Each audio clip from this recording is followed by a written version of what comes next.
Hi നമസ്കാരം, സിമൂസ് വ്ലോഗിലേക്ക് എല്ലാവർക്കും സ്വാഗതം.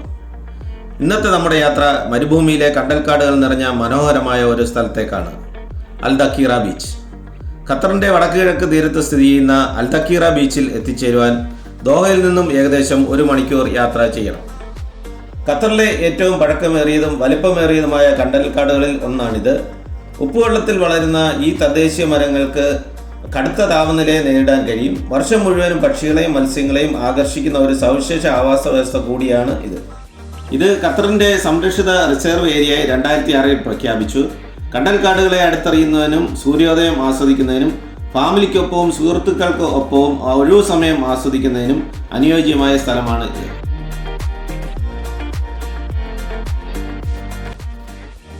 നീന്തൽ ആസ്വദിക്കുവാനും മത്സ്യബന്ധനത്തിനും പേരുകേട്ട സ്ഥലം കൂടിയാണ് ഇവിടെ. അതിനോടൊപ്പം തന്നെ ഇവിടെ ഓഫ് റോഡ് ആസ്വദിക്കുവാനും സാധിക്കും.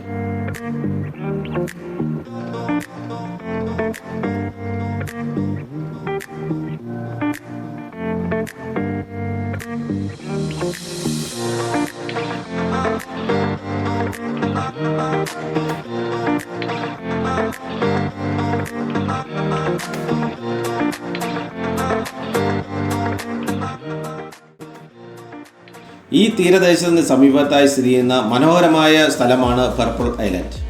നഗരത്തിൻ്റെ തിരക്കുകളിൽ നിന്നും മാറി പ്രകൃതിയുമായി വീണ്ടും ഒന്നിക്കാൻ ഈ ദ്വീപ് നിങ്ങൾക്ക് അവസരം നൽകുന്നു. ഇവിടെ നിങ്ങൾ സന്ദർശിക്കുവാൻ ആഗ്രഹിക്കുന്നുവെങ്കിൽ നവംബർ മുതൽ ഫെബ്രുവരി വരെയാണ് അനുയോജ്യമായ സമയം.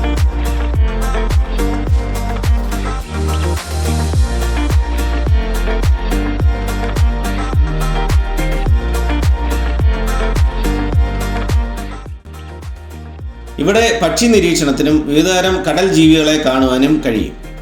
ഖത്തറിൽ ഉള്ളവർ തീർച്ചയായും ഒരിക്കലെങ്കിലും പോയി ഇവിടുത്തെ പ്രകൃതി സൗന്ദര്യം ആസ്വദിക്കേണ്ടതാണ്. വീഡിയോ ഇഷ്ടമായെങ്കിൽ ലൈക്ക് ചെയ്യുക, ഷെയർ ചെയ്യുക, സബ്സ്ക്രൈബ് ചെയ്യുക. നിങ്ങളുടെ വിലയേറിയ അഭിപ്രായങ്ങൾ കമൻറ്റിലൂടെ അറിയിക്കുക.